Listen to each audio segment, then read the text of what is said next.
Welcome. The official way, the official story of how Hitler died is that in April 29th of 1945, as the Soviet Union was bombing Berlin, Hitler and his girlfriend Eva Braun, they actually got married on the 29th. And then come that night into the 30th, they went ahead and killed themselves. So Eva took a cyanide capsule, and Hitler shot himself on his couch, kind of like this. And then the guards took their bodies up to the garden right outside of the bunker that they were living in since January, and they went ahead and burnt their bodies. Uh, I think 5 days later, the Soviets finally came in. On May 2nd, the German government surrendered. And so I think on May 5th, they came in and they collected the remains of this burnt bodies. And there, the Soviets collected a skull and collected a jawbone with teeth on there. And they were like, yep, this is Hitler. And he died. That's it. That's the story. Hitler just killed himself in his bunker while his city was getting surrounded by the Soviet Union. But was this true?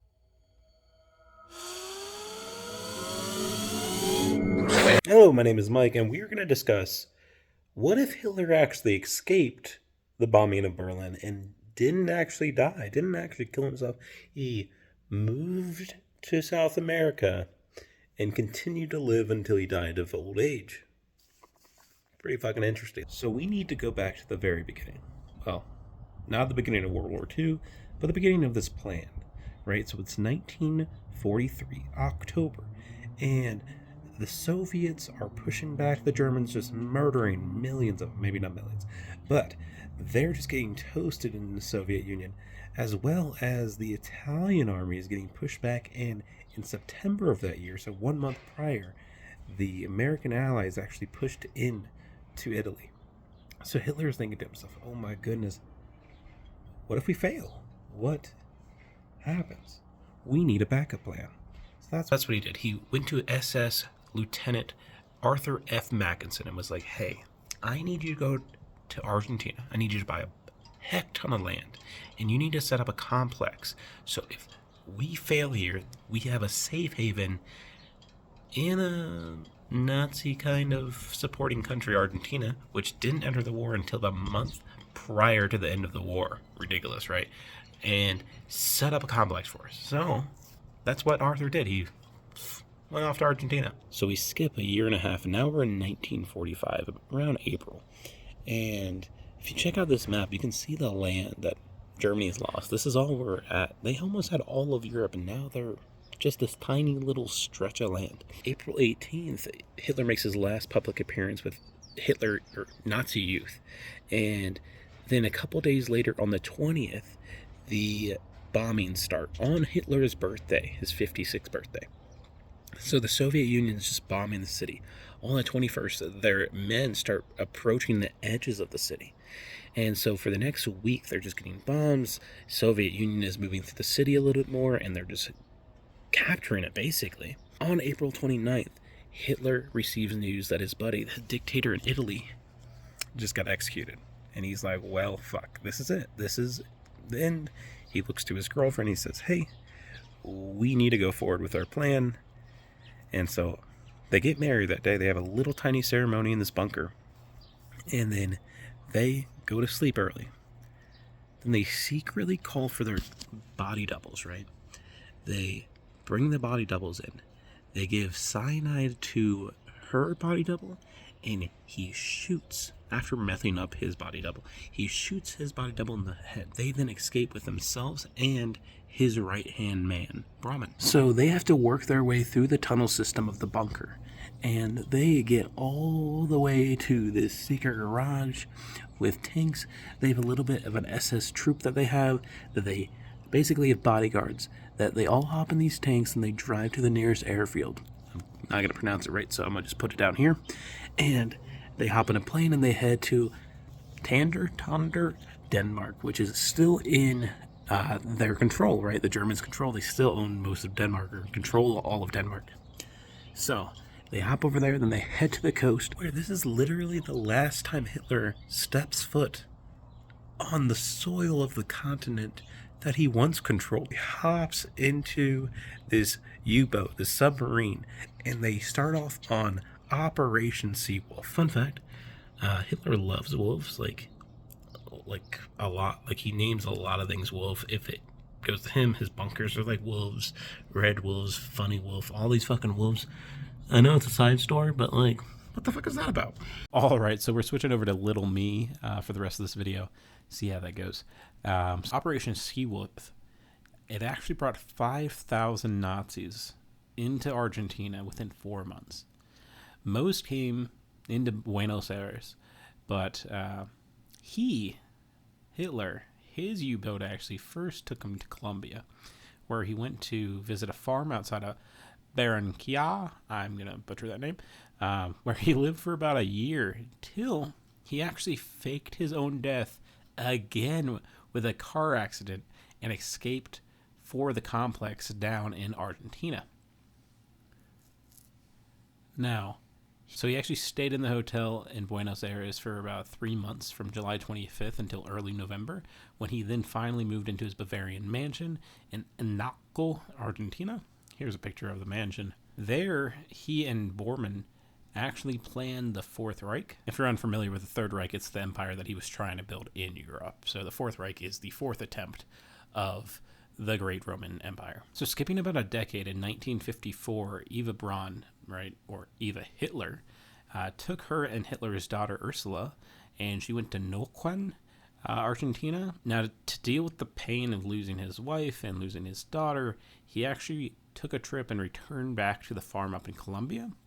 And after a few months, he held a meeting and retired in 1954, making Bormann the new Fuhrer, which is kind of incredible. So at this point, he's just kind of living his life. On October 3rd, 1955, the CIA received this photo of Hitler with SS Trooper Philip Citroen, and this photo was taken from that meeting, and it was given to the CIA from Trooper Philip Citroen himself. Now, a little bit later after that meeting, in January 1955, he actually returned to the Analco house down in Argentina, and he remained there for his last few years. At this point, he's a little sick. He's a little just getting older. His nerves aren't the greatest at this point. In December 1961, his doctor actually noted that his mood was mostly melancholy and that he had migraines. He tried to return to painting and continue his painting, but eventually his nervous system was just not good, and he kept dropping the paintbrushes, and he really couldn't paint anymore. He then started to report that he had hallucinations of his enemies and his friends, and they were really freaking him out. He actually spent a lot of nights in, panic, crying out loud to his doctor. Just kind of incredible for this monster to start actually enduring mental issues, which is fucking awesome. But his doctor, Ludwig, wrote another note, and this note described that on February 12th, 1962, Hitler had a major heart attack. And so they rushed him over to the room inside of the mansion that had like all of his health components in there, like basically like a hospital room for Hitler that was at his house. And the doctor stated that the only thing he could really do to help him, just because he didn't have all the supplies that he needed, was basically to give him morphine and just let him die.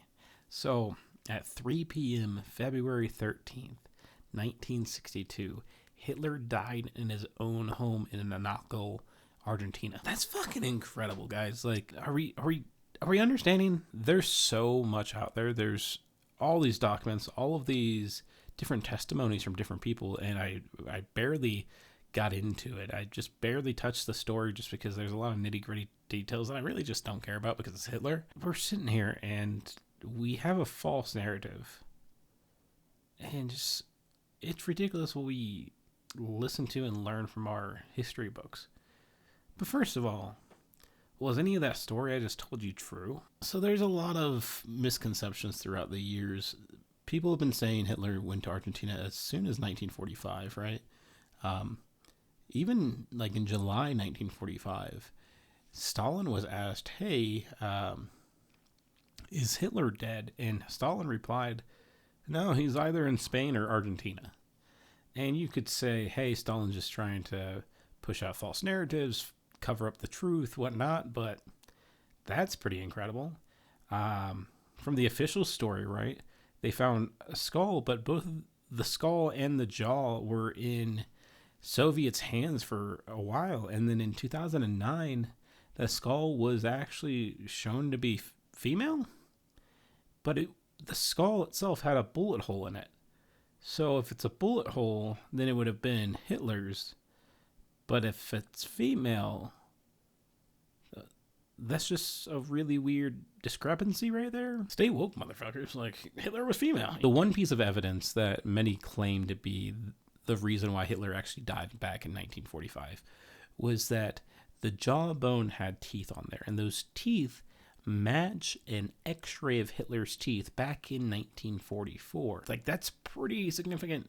That shows that those teeth from that x-ray and the teeth that were from that burn pile were the same teeth. But if Hitler's going to this whole entire plan to escape, he could have planned for his body double to have x-rays that were under his name, and he could have faked all that paperwork. So who fucking really knows? Nobody truly knows. There's a lot of different testimonies that say Hitler survived, right? And then there's these x-rays and these teeth and jawbone that match Hitler's. The blood on the sofa was male's, but it showed that it didn't have the same blood type as Hitler. And so I'm truly at this point, like, just, I don't know. But if I go with what my gut is saying, and I might have to put my tinfoil hat back on, but it's that he escaped.